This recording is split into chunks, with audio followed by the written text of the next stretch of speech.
presente toca a cada vida agora, Senhor. A cada profeta. Dai-nos, Senhor. Dai-nos uma nova porção da Tua presença nessa noite.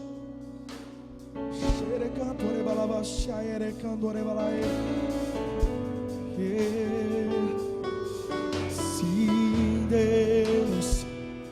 Sim, Deus. Eu quero só as vozes declarando agora. Poderoso Deus,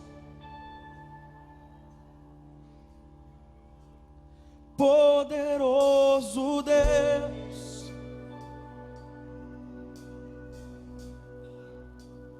poderoso Deus, minha alma anseia por Ti.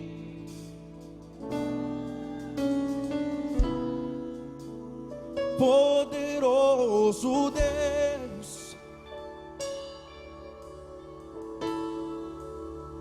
poderoso Deus, poderoso Deus, minha alma anseia por Ti. Minha alma anseia por Ti. Minha alma anseia por Ti. Minha alma anseia por Ti. Minha alma anseia por Ti, Deus. Minha alma anseia por Ti, Deus. Oh, minha alma anseia. Ora cantora para você. Oh, minha alma anseia por Ti, Deus. Por Ti, Deus. Por Ti, Deus. Minha alma anseia suspira. Oh, minha alma anseia por Ti, Deus. Minha alma anseia por Ti. Minha alma anseia por Ti, Deus. Minha alma anseia por Ti. Minha alma anseia por Ti. Minha alma anseia por Ti. Minha alma anseia por Ti. Minha alma anseia por Ti. Eu quero que você volte para o seu lugar agora, querido.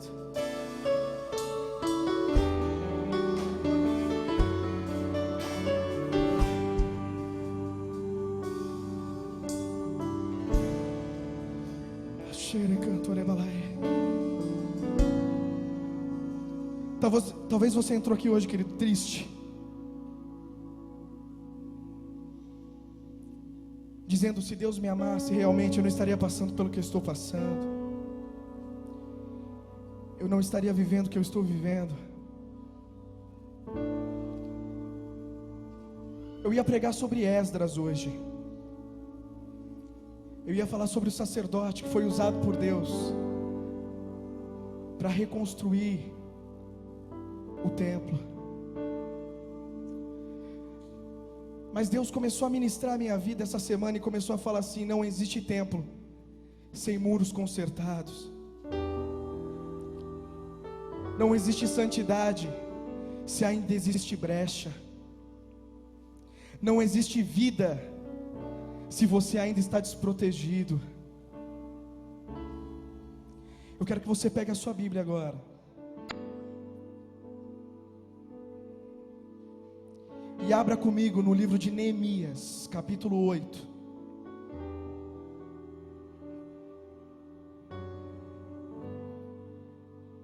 A partir do versículo 9.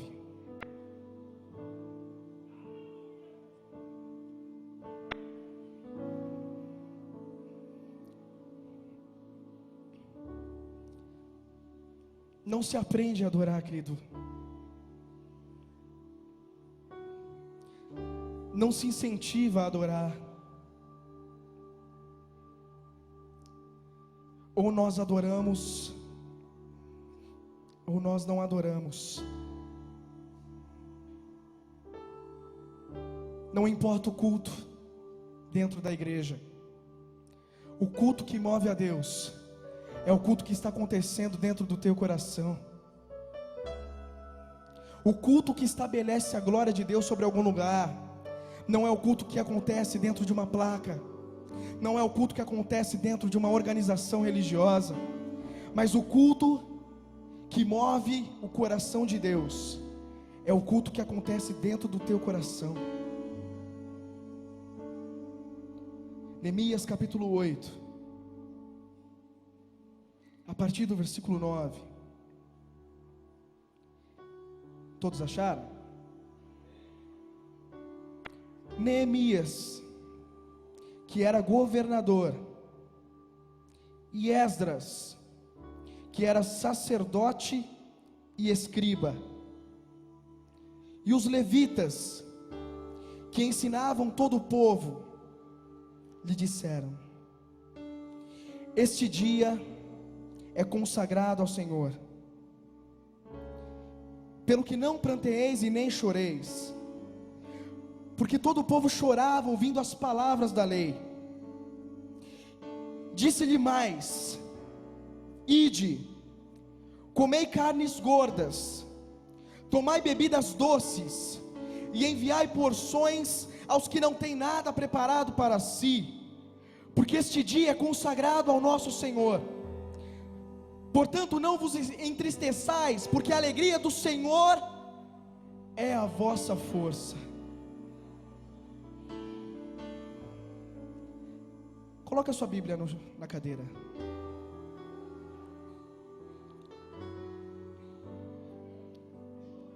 Feche seus olhos, vamos orar. Espírito Santo de Deus, essa foi a sua palavra. A única coisa que eu te peço, Senhor, é que a tua glória venha sobre a minha vida. Espírito Santo de Deus, me toque. Toque os meus irmãos. Ministre os nossos corações. Nos traga, Senhor, a consciência, Deus, das coisas que o Senhor tem para nós e não das coisas que nós queremos. Nos traz a consciência dos sonhos que o Senhor tem para nós. E tira de nós, Deus, todo o desejo que não é da tua vontade, todos os planos, todos os sonhos que não são da tua vontade. Tira de nós, Senhor, tudo aquilo que não te agrada. E dai-nos, Deus, um coração aquebrantado e um espírito humilhado para receber a tua presença.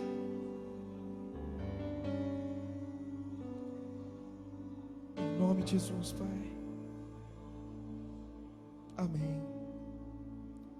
Pode se assentar, querido.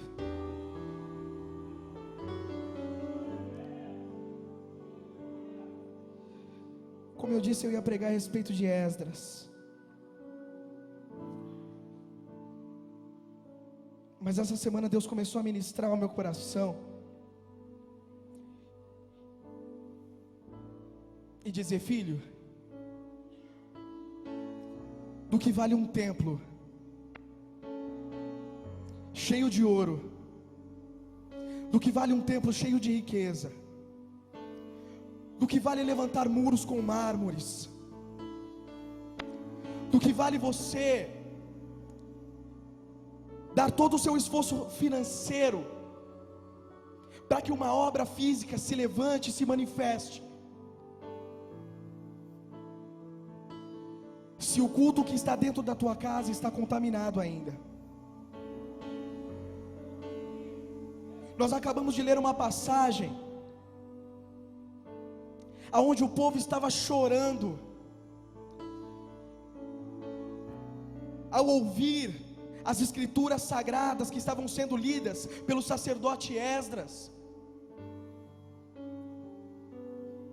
E à medida que o sacerdote ia lendo aquelas passagens, ele ia trazendo ao povo um aquebrantamento, tanto que em uma visão teológica é conhecido como um avivamento de Neemias, ou também como um avivamento de Esdras, porque o povo começou a chorar demais, o povo começou a se aquebrantar, começou a se arrepender, porque ouviam as palavras e se lembravam da sua vida passada, se lembravam de como eles eram pecaminosos, de como eles estavam desviados, de como eles eram transgressores da palavra de Deus.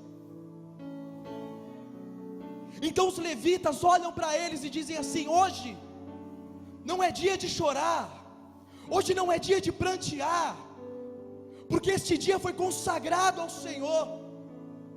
Então comam da gordura e bebam as doçuras, pois a alegria do Senhor é a tua força.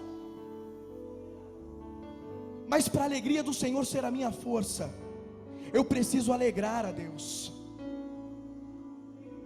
E a palavra diz que o pecado me afasta da presença de Deus. A palavra diz que o Espírito Santo se afasta de mim quando eu peco.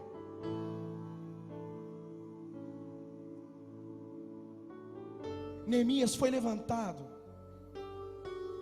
ainda quando Judá era uma província do reino da Pérsia. Ele era copeiro do rei Artaxerxes, era um empregado, era um homem que servia na casa do rei. E segundo algumas linhas também dizem que talvez, isso não é comprovado, mas talvez ele era eunuco. Mas a história diz que quando seu irmão chega diante dele e ele pergunta como o povo de Jerusalém se encontrava, o povo que não havia sido exilado, o povo que ainda estava na cidade de Jerusalém, mas estava em estado de miséria, porque as casas estavam destruídas, os muros estavam destruídos, o povo vivia sem alimentação, o povo vivia sem moradia, o povo vivia sem estrutura. E Neemias então se entristece ao ouvir as palavras do seu irmão, ao ouvir que Jerusalém, a cidade constituída por Deus, era apenas uma ruína do que ela fora um dia.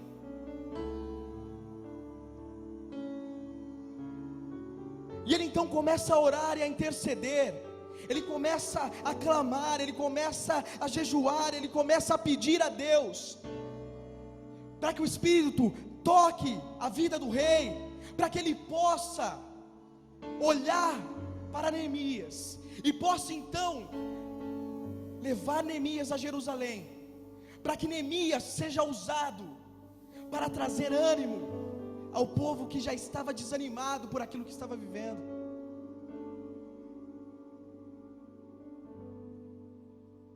Uma adoração, querido, não começa dentro das nossas igrejas, dentro das nossas casas, se nós não estivermos preocupados com o que está acontecendo fora da nossa zona de conforto. Não adianta, querido, você vir na igreja e desde que a sua casa esteja suprida das necessidades, desde que você não esteja passando fome, desde que seus filhos não estejam passando fome, desde que a tua esposa não esteja passando fome, desde que você tenha um bom emprego, desde que você tenha um carro do ano, desde que a tua vida esteja estruturada, não te importa a vida do teu irmão, não te importa o que ele esteja passando dentro da igreja, não te importa o que ele esteja vivendo dentro da casa de Deus, isso ainda não é adoração.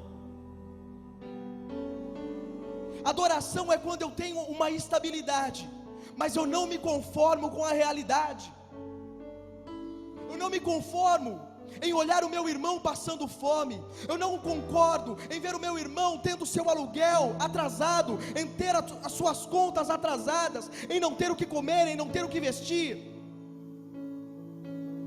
O cristianismo não foi feito para que nós venhamos olhar para a nossa própria vida, e nem para a nossa própria casa. O cristianismo foi trazido por Cristo, para que nós aprendamos a doar as nossas vidas, por amor daquele que muitas vezes nem nos conhece. A verdadeira igreja não é aquela que se encontra de terça, quinta e domingo, não é aquela que se encontra bem arrumadinha, não é aquela que vem e que depois do culto vai para o restaurante. A verdadeira igreja é aquela que intercede pelos seus irmãos, é aquela que se levanta a favor do teu irmão, é aquela igreja que não se conforma com a vida que o seu irmão está vivendo. Sabe por que existem ainda muitas pessoas dentro da igreja que dizem que não sentem a presença de Deus? Porque não tem como você dizer que anda com Deus, não tem como você dizer que anda com Cristo e não ser parecido com Ele. Não tem como você dizer que é cristão, não tem como você dizer que é adorador, sendo que você só está preocupado com a sua zona de conforto, sendo que muitas vezes nós vamos até para a igreja buscando a restauração da nossa vida, e na verdade a palavra diz que nós devemos buscar a restauração da vida dos nossos irmãos. Neemias tinha uma vida confortável, é bem provável que ele era uma pessoa próxima ao rei, porque a palavra diz que o rei, quando vê Neemias triste, quando ele vê Neemias aquebrantado, quando ele vê Neemias um homem murcho, cabisbaixo, ele pergunta para Neemias: o que está acontecendo? O rei não teria esse tipo de posicionamento se Neemias não fosse íntimo. Era um homem assistido pelo rei. Mas quando o rei pergunta: o que você quer? Ele olha para o rei e conta toda a história. Senhor, meu irmão veio até aqui, conversou comigo e disse que Jerusalém está desolada, diz que Jerusalém está em miséria, disse que os muros de Jerusalém e as portas principais de Jerusalém estão destruídas, e o povo que ali se encontra está passando necessidade, morando em ruínas, desanimado, não acreditando mais na mão de Deus. O rei então, tocado pelo Espírito Santo, olha para Neemias e diz assim: o que você quer? E Neemias então diz para ele: rei, permita com que eu vá até Jerusalém, dá-me autoridade de governador, me ajude, recolha madeiras, me dê mão de obra, homens fortes para trabalhar, me dê cartas para que pelas províncias que eu passe, eu possa passar em paz e em segurança, para que eu possa cumprir o meu propósito.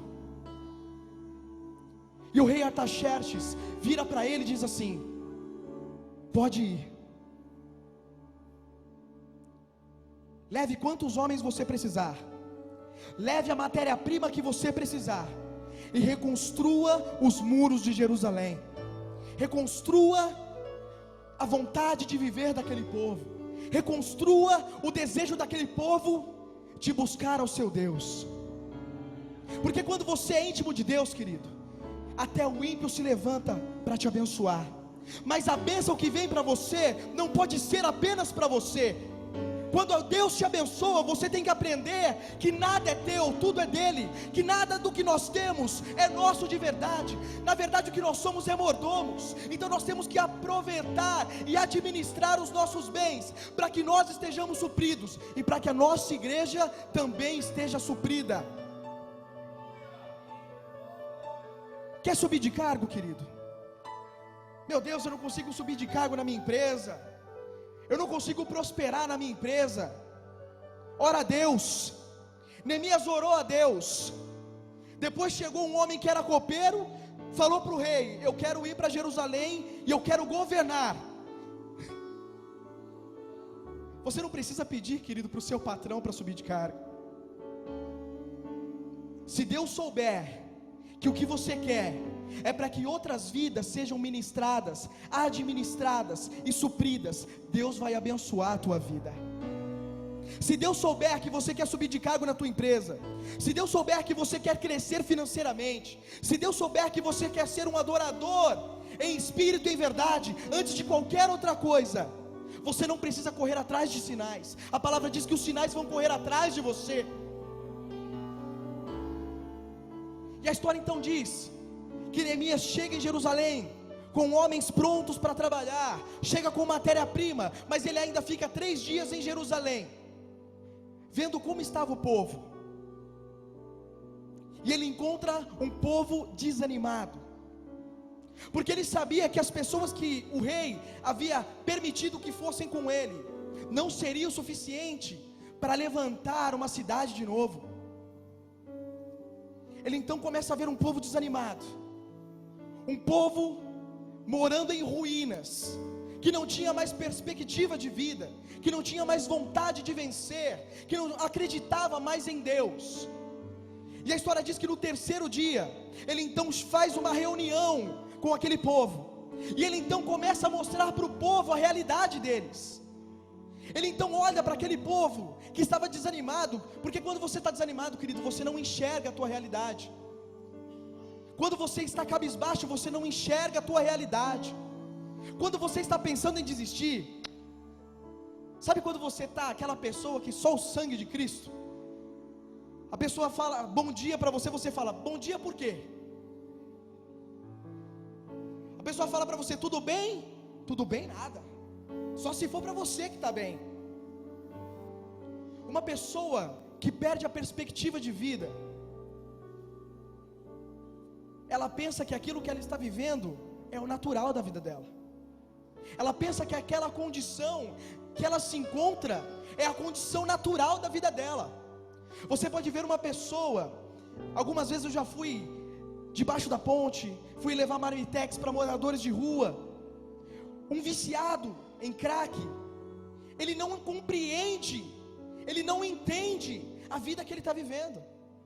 Eles conseguem viver em um lugar onde eles defecam, onde eles urinam, e ali mesmo eles comem, ali mesmo eles dormem, e para eles aquilo é natural. Quando você chega naquela realidade, você sente o cheiro, você sente a condição e a situação, você sente a opressão, você vê que aquilo não é normal, mas para aquela pessoa é natural. Porque uma pessoa que está desanimada não tem mais vontade de fazer nada. Você vê que uma pessoa depressiva, ela se tranca dentro do quarto dela, ela não conversa com ninguém, ela não quer trabalhar, ela não quer comer, e além de tudo ela nem consegue dormir. É uma pessoa que não tem sentido na vida dela. E Neemias encontrou uma população dessa forma, uma cidade de mortos espirituais, uma cidade de pessoas que não acreditavam mais que Deus poderia olhar para elas. Então ele vira para eles e diz: olha a situação que Jerusalém se encontra, as casas estão destruídas, vocês se encontram em miséria, e os muros, porque os muros significam a proteção da cidade. Naquela época as cidades eram cobertas por muros, elas eram cercadas por muros, para impedir que cidades vizinhas pudessem guerrear contra eles. Neemias então diz para eles: olha o muro, os muros, os portões estão destruídos.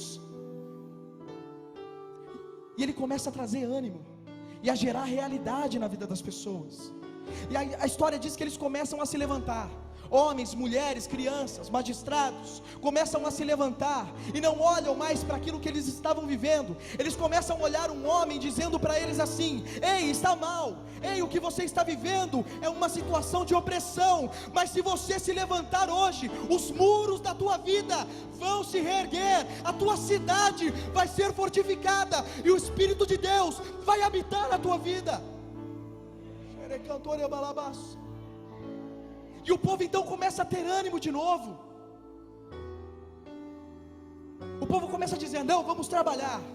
E eles então começam a buscar mais madeira, começam a buscar mais matéria-prima, e eles começam a reerguer a cidade de Jerusalém. Eles começam novamente a fazer com que aquela cidade volte a ter vida. Por isso que eu disse para você no começo: não adianta um templo bonito se não tiver vida dentro. Não adianta uma cidade bonita se os muros não estiverem fortificados. Eu não gosto, querido, daquelas pessoas, daqueles pastores que dizem assim: está havendo avivamento nos Estados Unidos, está havendo avivamento na África, está havendo avivamento no Brasil. Não, o avivamento não é geográfico, o avivamento é dentro dos corações que se levantam para gerar o avivamento. Não, o avivamento não brota do chão, não. Avivamento não é geográfico, avivamento é humano. Deus precisa de você para gerar avivamento. Talvez você esteja muitas vezes, às vezes, sentado na cadeira da igreja. Talvez você olhe para você mesmo e diz assim: o que eu posso fazer? E eu digo para você, querido, olha o que Deus está fazendo comigo. Alguns anos atrás eu era viciado em bebida. Alguns anos atrás eu usava droga. Mas um dia Deus me colocou no colo e disse para mim assim: filho, eu não te chamei para viver nesse mundo, eu te chamei para reformar esse mundo, eu te chamei para chacoalhar esse mundo. Talvez, querido, a sua situação hoje você não consiga enxergar o que Deus vai fazer em você, mas Deus já está vendo quem você é. Deus já está vendo em você não um membro de igreja, Deus já está te vendo um pastor, Deus já está te vendo um ministro de louvor, Deus já está te vendo um apóstolo, Deus já está te vendo um profeta. Mas Deus não quer mais um bibelô evangélico. Deus quer um homem, Deus quer uma mulher que chacoalhe a terra. Deus quer uma pessoa que seja usado para se levantar contra o sistema, porque se for apenas mais um, não adianta. Se for para ser só mais um, não adianta. Você já viu aquelas igrejas que elas têm um certo tamanho? Aí o pastor titular tem uma forma de pregar, uma forma de falar, uma forma de andar. E aí você vê que os pastores auxiliares andam do mesmo jeito, né? Ainda bem que eu não tenho como copiar o Fabiano, olha o meu tamanho. Ele é alto, cabeludo, eu sou baixinho, careca. Mas os caras falam iguais, eles gesticulam igual, eles até se vestem igual. Fica parecendo uma igreja formada em uma linha de produção. Mas eles não entendem que Deus não levantou eles como pastores para serem igual a ninguém. A visão que Deus deu para ele, Deus vai dar a sua visão. A visão que Deus tem para ele é uma visão abençoada, vai ganhar almas, vai ministrar vidas. Mas Deus também tem um chamado para você, Deus também tem um ministério para você, e ministério não é igual ao de ninguém. Seu chamado, querido, não é igual ao de ninguém. Olha para o seu irmão e diz assim: seu chamado não é igual ao de ninguém. Mas se você não trabalhar, Deus coloca outro no teu lugar. Você é único, seu ministério vai ser único. Mas se Deus ver que você não vai se dispor, Deus coloca outro no teu lugar. Não com a mesma visão e nem com a mesma unção, mas Ele coloca outro com uma visão diferente, que vai ganhar o mesmo número de pessoas, que vai fazer o trabalho que você não quis fazer. Mas se você entender o que Deus tem para a tua vida, se você entender que Deus não te chamou para sentar na cadeira, se você entender que Deus não te chamou só para ouvir belas canções e depois ouvir uma palavra, porque as melhores canções e as melhores pregações ainda não foram feitas, porque Deus está esperando você. Neemias era um copeiro, mas por ele não ter se conformado com a situação de uma cidade, Deus mudou a história dele, fez com que ele se levantasse como governador, fez com que ele fizesse com que aquele povo que estava morto espiritualmente voltasse a ter vontade de viver. Mas Deus também permite que pessoas se levantem contra você, que pessoas se levantem contra o teu ministério, não para que você ataque essa pessoa, mas para que você ore por ela, porque Deus não está ministrando aquela vida não, querido. Quando você estiver em uma situação que você está vendo que alguém está se levantando contra você, ore mais, interceda mais, se santifique mais, se consagre mais, porque Deus está tratando com você, Deus está ministrando você, Deus está trabalhando você. Eu vejo pessoas que dizem assim: não, eu vou sair da igreja porque aquele irmão está se levantando contra mim, aquela irmã está se levantando contra mim, eu fiquei sabendo com que aquela pessoa está falando de mim. Vai, bobão, vai para outro lugar. No outro lugar você vai encontrar a mesma situação, porque Deus está moldando você, Deus está trabalhando você. Enquanto você não aprender a perdoar, vai continuar gente se levantando contra você. Enquanto você não aprender a orar, ainda vão continuar pessoas se levantando contra você. Mas quando você começar a orar e a interceder, aquelas pessoas que estavam se levantando vão olhar e vão dizer assim: não vale mais a pena, não tem graça. O gostoso é cutucar quem se levanta, mas aquela pessoa que fica quieta, as pessoas esquecem. Sambalate e Tobias,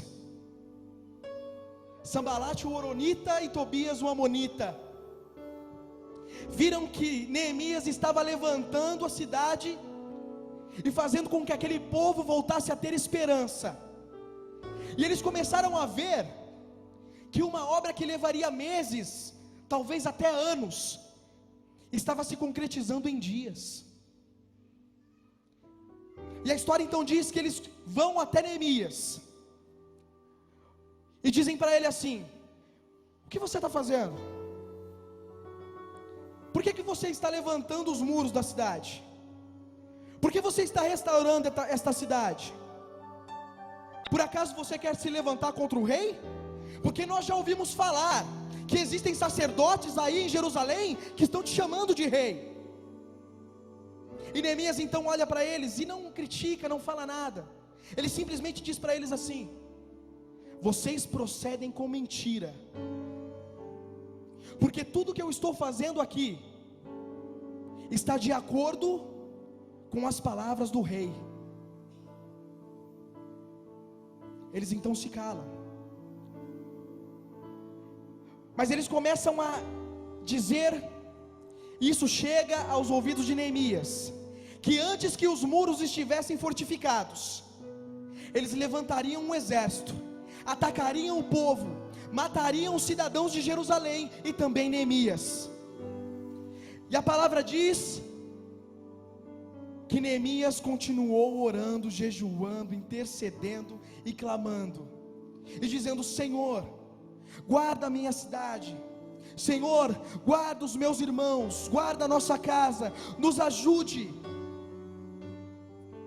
e olhe para esses homens, e coloque neles a tua justiça, porque você não pode querer que a tua justiça, querido, seja estabelecida sobre a situação que você está vivendo. Sempre clame pela justiça de Deus, sempre clame pela provisão de Deus. E sabe como Deus respondeu a Neemias? A história diz que enquanto mais ele orava, mais ânimo o povo tinha. Quanto mais ele orava, mais rápido a construção se concretizava. Não, Deus não mexeu com Sambalate e Tobias, Eles continuaram lá, se levantando, falando um monte, dizendo que ia matar, dizendo que ia se levantar. Mas quanto mais eles se levantavam, mais Deus dava ânimo para o povo. E a história então diz que em 52 dias, os muros da cidade de Jerusalém estavam completamente edificados. 52 dias. Para você ter noção, está chegando a época da Copa, né, irmão? Você está vendo que está tudo atrasado. É um monte de estádio atrasado. Os aeroportos não vão ficar prontos. A estrutura de trânsito provavelmente não vai estar pronta. Os caras estão levando anos para estruturar uma cidade que já estava construída. E Neemias foi usado por Deus para levantar um povo que reergueu uma cidade em 52 dias. Sabe por que está demorando o que você tanto quer? Porque você ainda está usando mão de obra que não é a de Deus. Você ainda diz que adora, mas não está adorando de verdade. Porque aquele que adora, ele confia. Porque aquele que adora, ele entrega. Porque aquele que adora, ele sacrifica. Neemias então volta para a Pérsia e pede para que os exilados, aqueles que não quiseram ir para Jerusalém, pudessem contribuir de alguma forma. O povo estava precisando de alimento, estava precisando de dinheiro para poder dar continuidade a um trabalho de estruturação de Jerusalém. E os acomodados olham para Neemias e dizem assim: sabe quanto tempo eu demorei para pagar a minha casa para o rei? Agora que eu estou terminando de concluir o meu projeto de vida, e você quer que eu dê dinheiro para sustentar um povo que não quis viver o que eu estou vivendo? Não, você está errado. Sabe por quê, querido? Porque os acomodados não trabalham e não deixam quem quer trabalhar dar continuidade no trabalho. E Neemias então diz para eles assim: ei, eu também tinha minha vida, eu também era copeiro, eu também era de certa forma amigo do rei, tinha minha posição, mas eu levantei as minhas mangas, entendi que não adianta eu olhar para a minha vida sabendo que o meu lugar não é na Pérsia, o meu lugar é em Jerusalém, e ver os meus irmãos desanimados, desistindo, com uma cidade destruída, ver miséria, ver destruição e não fazer nada. Sabe por quê, querido? Deus não levanta encostados. Deus nunca levanta encostados. Davi, antes de ser rei, foi pastor. Pedro, antes de ser apóstolo, foi pescador. Paulo era empresário. Até Jesus era carpinteiro. Deus não trabalha com encostados, porque só sabe a responsabilidade da obra de Deus aquele que tem responsabilidade na vida. Se você é aquele irmão: ah não, eu quero ser pastor para ficar rico, para engordar, para ter carro importado, para andar de avião, ah não, eu quero cantar para fazer show, eu quero cantar para ter cachê alto. Então, querido, você não é um adorador, você é um encostado. Você não está querendo trabalho, você quer emprego. Às vezes eu ouço alguns irmãos falando assim, né? Eu não quero trabalho, eu quero emprego. Mas é o trabalho que te dá o sentido da vida. É trabalhando que você sabe o valor das coisas que você compra. É trabalhando que você sabe o valor das coisas que você tem. É trabalhando que você sabe dar valor a cada conquista na tua vida, na tua família, na tua casa. E são esses que Deus levanta, homens que estão aptos. Eu não me preocupo com aqueles que querem ser exemplo. Eu me preocupo com aqueles que dizem assim: não olha para mim não, irmão, eu não sou exemplo para ninguém. Eu prego, eu canto, mas não sou exemplo. Palavras, querido, ninguém segue palavras, segue passos. Ninguém segue palavras, segue passos. Se você não quer ser exemplo, realmente você não está pronto para ser usado por Deus. Se você não quer ser exemplo, realmente você não está pronto para se levantar e para fazer com que vidas se levantem, vidas desanimadas se convertam, vidas com vontade de se destruir, venham a ter vida novamente. Não, realmente você não está pronto. Mas se o teu coração for o de querer ser um homem, que não é apenas mais um na multidão, Deus vai honrar a tua vida, Deus vai honrar teu ministério, porque o cair é do homem, mas o levantar é de Deus. Eu vejo tantos homens dizendo: não, eu não posso ser exemplo para ninguém, exemplo é Jesus. Mas a palavra cristão significa pequeno Cristo. Eu sou discípulo de Jesus, eu não sou Ele, mas para mim ser cristão eu preciso andar como Ele, eu preciso buscar ter uma vida como a dele, eu preciso buscar ter a santidade que Ele teve, ter a justiça de Deus que Ele teve.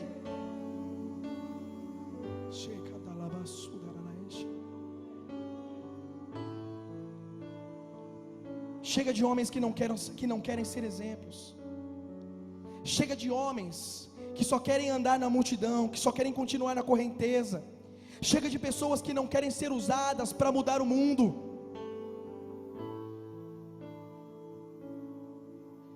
Existe muita gente assim, mas quando um se levanta, ele consegue mudar uma cidade inteira.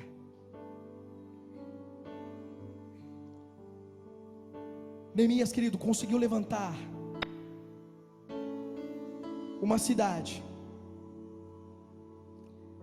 porque ele não tinha uma visão de corvo, ele não era um carniceiro espiritual.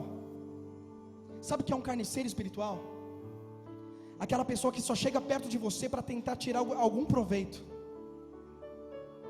uma pessoa que não acrescenta em nada na tua vida, que o pouco de vida que você tem ainda ela tira com fofoca, tira com palavras erradas, tira com uma vida toda torta. É uma pessoa que mina as tuas forças, é um carniceiro. Ele não tem vida em si, precisa da vida dos outros. É uma pessoa que precisa ver pessoas caindo, para ele usar como degrau para poder crescer em alguma posição, seja eclesiástica, seja financeira. Aí os bibelô evangélicos dizem assim: não olha para mim.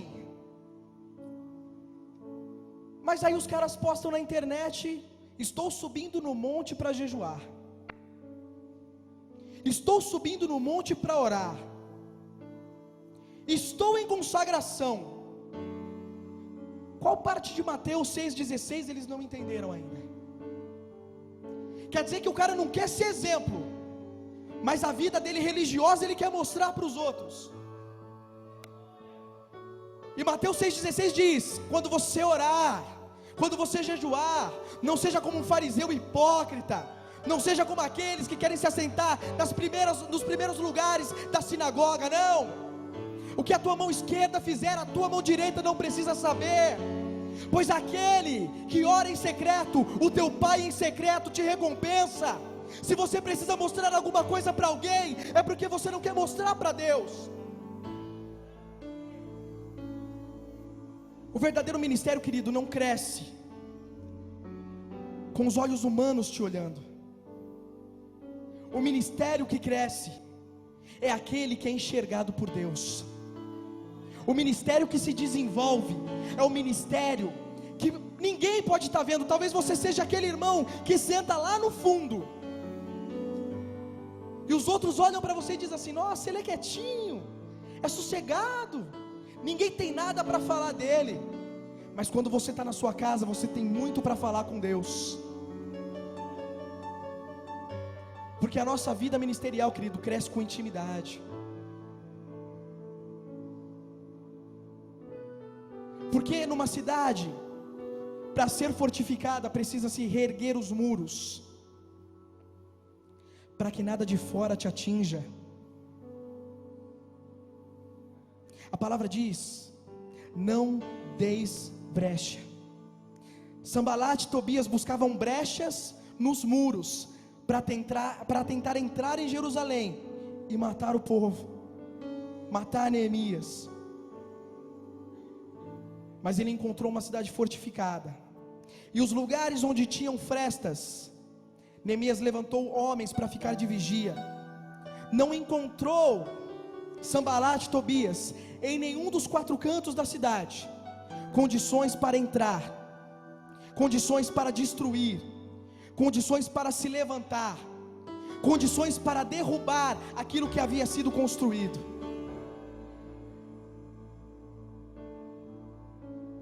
E os muros, querido, da sua vida é só você que levanta. Ah, pastor, ora por mim porque eu estou em pecado, ora por mim porque eu vou desviar, ora por mim porque eu vou desistir. A gente pode até orar, mas a tua vida quem conserta é você mesmo. Os muros da tua cidade, querido, é você quem reconstrói. Os muros da tua vida, as brechas que estão minando as tuas forças, é você que reconstrói, é você que edifica. 52 dias. Eu não gosto muito disso, mas eu vou fazer uma analogia. 5 mais 2 dá 7. 7 mergulhos Naamã deu para ser curado da lepra. Deus fez o mundo em 6 dias e no 7º ele descansou. Em várias passagens da palavra de Deus nós vemos o número 7 trabalhando. Eu não acredito em numerologia cristã como alguns falam por aí. Eu acredito em palavra profética. O que Deus estava querendo dizer ali, eu acredito, é que se eu estiver à frente, porque 7 significa o número de Deus, se eu estiver à frente da tua obra, se eu estiver à frente do teu trabalho, se eu estiver à frente da tua vida, se eu estiver à frente das tuas limitações, se eu estiver à frente da tua depressão, se eu estiver à frente da tua religiosidade, se eu estiver à frente da tua falta de fé, em pouco tempo você vai ter a sua cidade reconstruída. Em pouco tempo as brechas que destruíam a tua vida com Deus vão cessar. Em pouco tempo o desânimo que te fazia nem levantar da cama vai sair, e vai entrar o Espírito Santo de Deus, te trazendo ânimo, te trazendo vontade de lutar, te trazendo vontade de vencer, te trazendo vontade de reerguer a sua vida, de reconstruir a tua casa, de reconstruir o teu ministério. Ei, existem pastores aqui que não acreditam mais no seu chamado, existem levitas aqui que não querem mais cantar, existem profetas aqui que não querem mais profetizar. E ainda tem gente que diz assim: não, eu vou orar para ver se é de Deus isso aí. Por que nós oramos para saber se nós devemos pregar? Por que nós oramos para saber se nós devemos louvar? E não oramos antes de pecar, não oramos antes de atentar a Deus, não oramos antes de fornicar, não oramos antes de adulterar, não oramos antes de mentir. Isso é oração hipócrita. A oração que agrada a Deus é aquela que você bate no peito, continua no seu caminho dizendo: Deus, seja propício a mim pecador, seja propício a mim que sou falho. Não, você não precisa ser um fariseu que diz assim: eu oro, eu jejuo, eu intercedo, eu me consagro. Não, Deus não precisa que você mostre a sua justiça para Ele. Deixa que a justiça de Deus seja estabelecida na tua vida. Deixa que a justiça de Deus se estabeleça em você.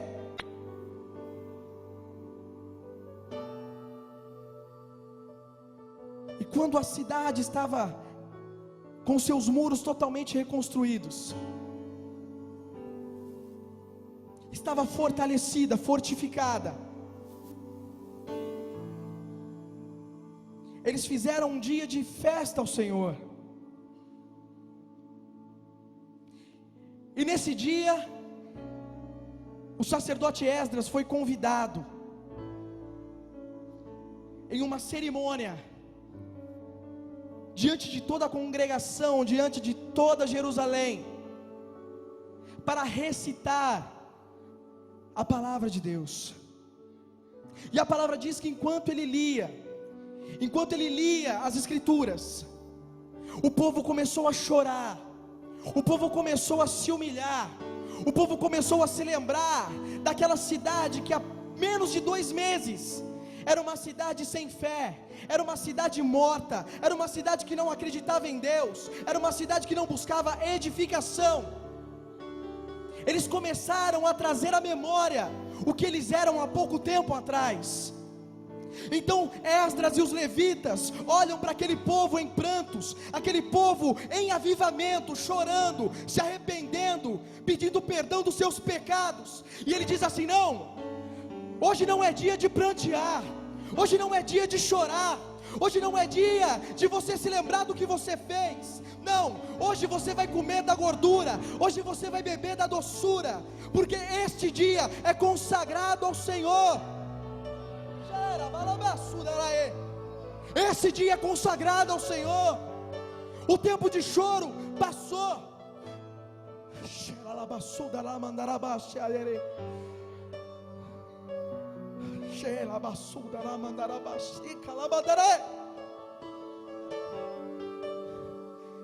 Talvez você chorou, querido, até hoje. Mas se você entender o propósito de Deus para a tua vida nessa noite, se você entender o propósito de Deus para a tua casa, para o teu ministério, para a tua vida cristã, hoje você vai comer a gordura e vai beber a doçura. Mas também não se esqueça, Esdras disse: comei e bebei, mas também leve para aqueles que não têm nada para comer, porque Deus não vai te dar nada que você não esteja disposto a repartir. Deus não vai trazer nada para a tua vida que faça com que você se transforme em uma pessoa egoísta. É meu ministério, é minha igreja, é minha casa, é meu dinheiro, é minha família. Não, nada é teu, tudo é dele. Nada é nosso, tudo é dele. Quando nós começamos a entender isso, querido, Deus começa a mudar a nossa vida, Deus começa a transformar o nosso caráter, Deus começa a ministrar os nossos corações. A palavra diz no livro de Salmos capítulo 8: quem sou eu, Senhor? Quem é o homem para que dele te lembres? E o filho do homem para que o Senhor o visites? Contudo, menor do que os anjos o Senhor me fez, mas de glória e de honra o Senhor me coroou. Deus tem algo para você, querido. Talvez não seja prosperidade física, talvez você não cresça no seu trabalho, talvez você não consiga enriquecer, mas se você quiser ser um servo de Deus, um profeta de Deus, um homem voltado a fazer a vontade de Deus e a estabelecer o reino de Deus, Deus vai te levantar a lugares altos, não para que você se glorifique, mas a luz ela precisa estar em lugares altos, porque quanto mais alto a luz se encontra, maior o campo de iluminação dela. Quanto mais alto Deus te colocar, mais você tem que brilhar, mais pessoas você tem que tirar das trevas, mais vidas você tem que levar a maravilhosa luz, que não é a tua luz. A luz maravilhosa é a luz de Jesus Cristo, o Filho de Deus. Mas não existe adoração com muros destruídos. Não existe adoração com vidas em brechas. Não existe cidade fortalecida se não existe força de vontade. A visão que estabelece o reino não é a visão da igreja A, B ou C. A visão que estabelece o reino é a tua visão, é a minha visão, é a visão do irmão que está do teu lado. A visão que estabelece o reino de Deus é aquela que faz com que as pessoas não olhem mais para você, mas elas enxerguem em você o referencial da glória de Deus. Elas enxerguem em você o exemplo a ser seguido. Elas enxerguem em você o ser humano capaz de mudar a história de uma nação. Se coloque de pé.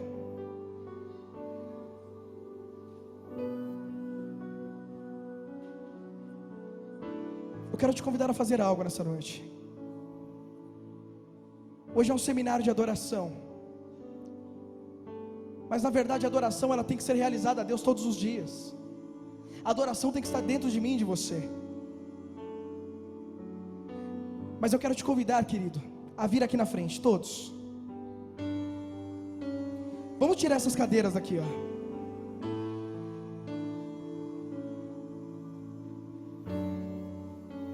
Talvez hoje ainda você precise chorar um pouco mais. Talvez hoje você precise prantear um pouco mais. Mas eu profetizo sobre a tua vida que ainda hoje você vai comer da gordura e vai beber das doçuras de Deus.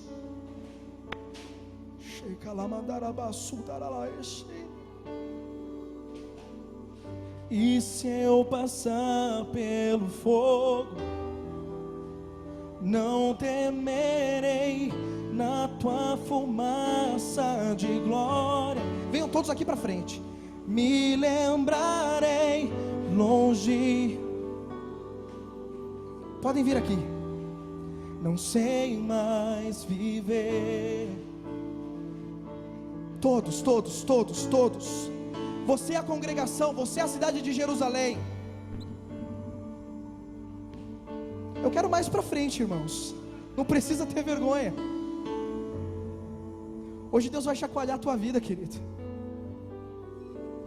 Hoje você vai sair daqui comendo a gordura e bebendo as doçuras de Deus. Não é porque eu estou dizendo não, mas é porque eu não me envergonho do Evangelho, pois ele é o poder de Deus para todo aquele que crê. Eu quero que você faça algo agora.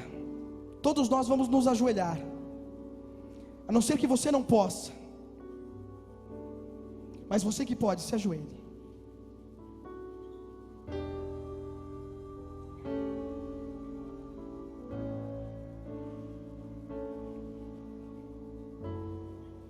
Eu não sei qual é a cidade dentro do seu coração que precisa voltar a ter vida. Eu não sei quais são os muros que precisam ser reedificados na sua vida.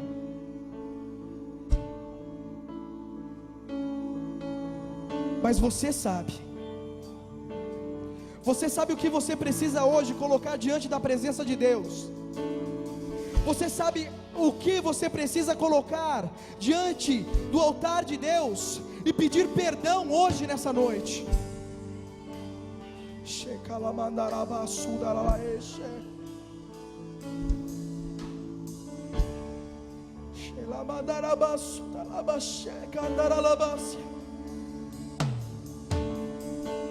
E se eu passar pelo fogo, não temerei, na tua fumaça de glória.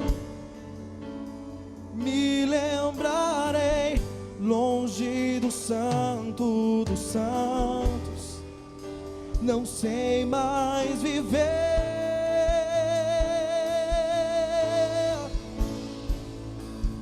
Quem já pisou no Santo dos Santos, em outro lugar, não sabe viver. Onde estiver, clamar pela glória, a glória de Deus.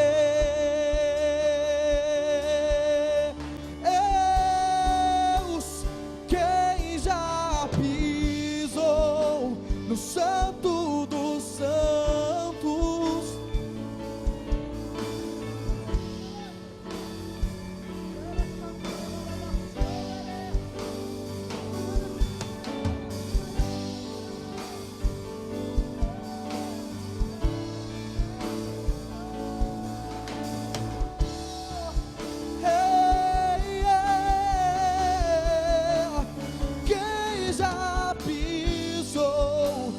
Santo dos Santos, em outro lugar, não sabe viver, e onde estiver,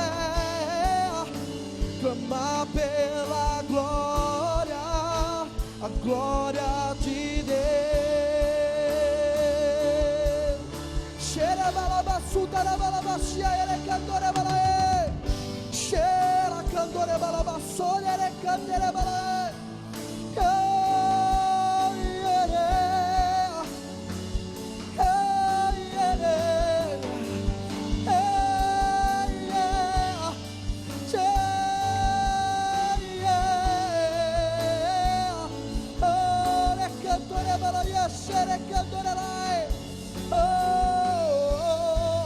Quem já pisou no Santo dos Santos, em outro lugar, não sabe viver, e onde estiver, clamar pela glória, a glória de Deus.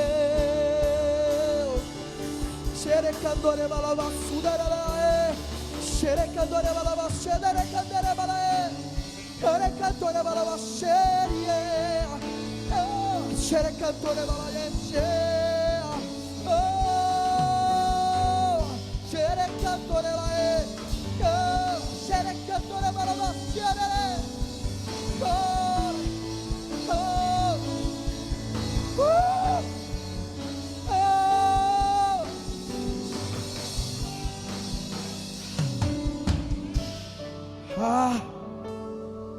Espírito Santo de Deus, passeia agora,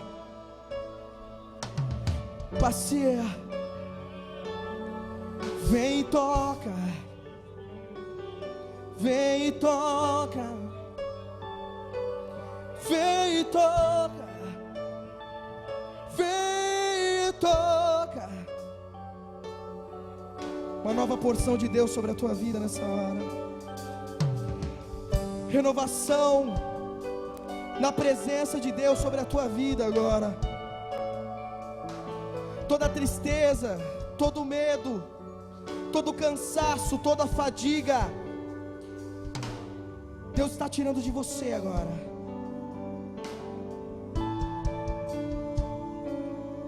Todo o peso que estava sobre as suas costas agora, toda a responsabilidade ao qual você não encontrava solução, Deus diz para você hoje: eu sou o seu marido, eu sou o mantenedor da sua casa, sou eu que cuido da tua família, sou eu que cuido dos teus filhos, da tua parentela.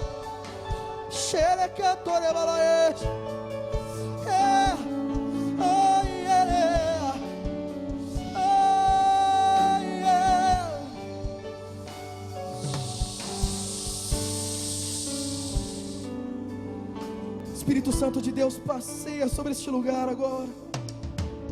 Todos os corações, Senhor, que estavam pesados, toda tristeza, Senhor, converte agora em alegria.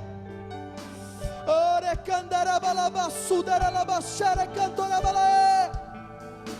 Oh, xerecandore balae.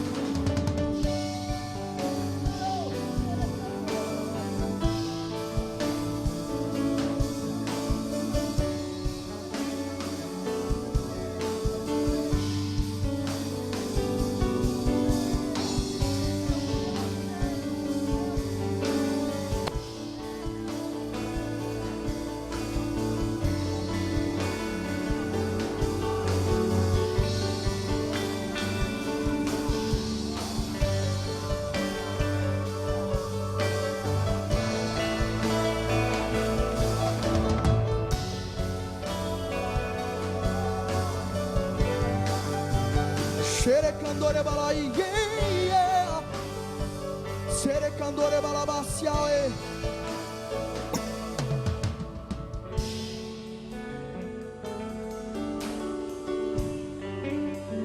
Todo cansaço agora,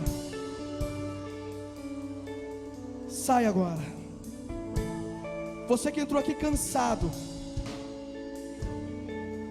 sinta agora o peso que estava sobre os seus ombros saindo.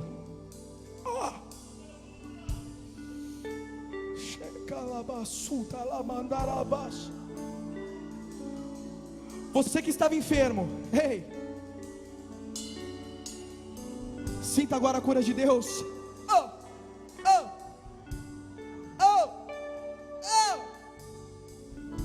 Ei, mulher, você que não conseguia gerar, sinta agora Deus agora tocando no teu ventre. Ei, você que entrou aqui com nódulo no seio, sinta agora a mão de Deus tocando e retirando esse nódulo. Xerecantore balae. Você que entrou aqui com dor de cabeça, dores na nuca, isso te dá até insônia, você não consegue dormir. Sinta agora a mão de Deus tocando a tua cabeça agora.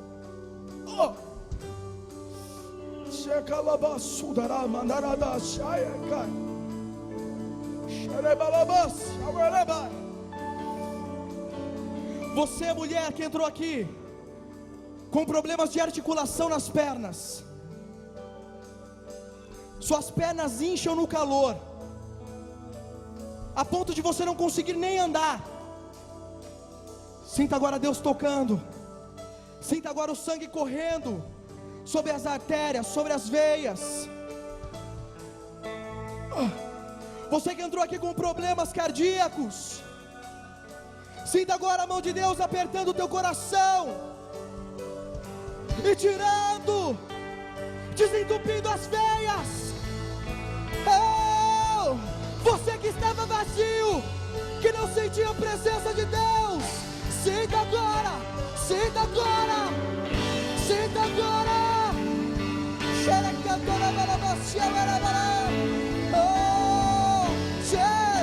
Seja cheio, seja cheio, seja cheio, seja cheio, seja cheio.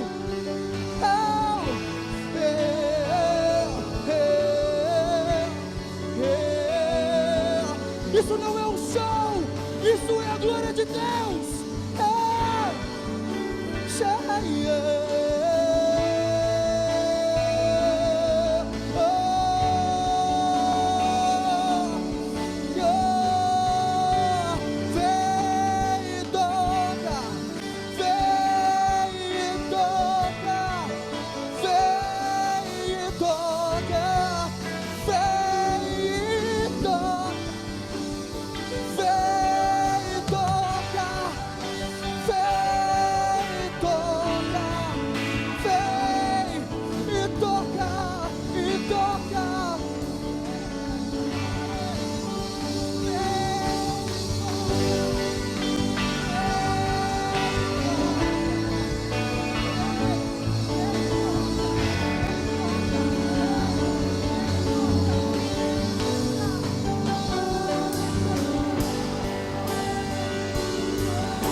Heavenly Father, we love your precious name.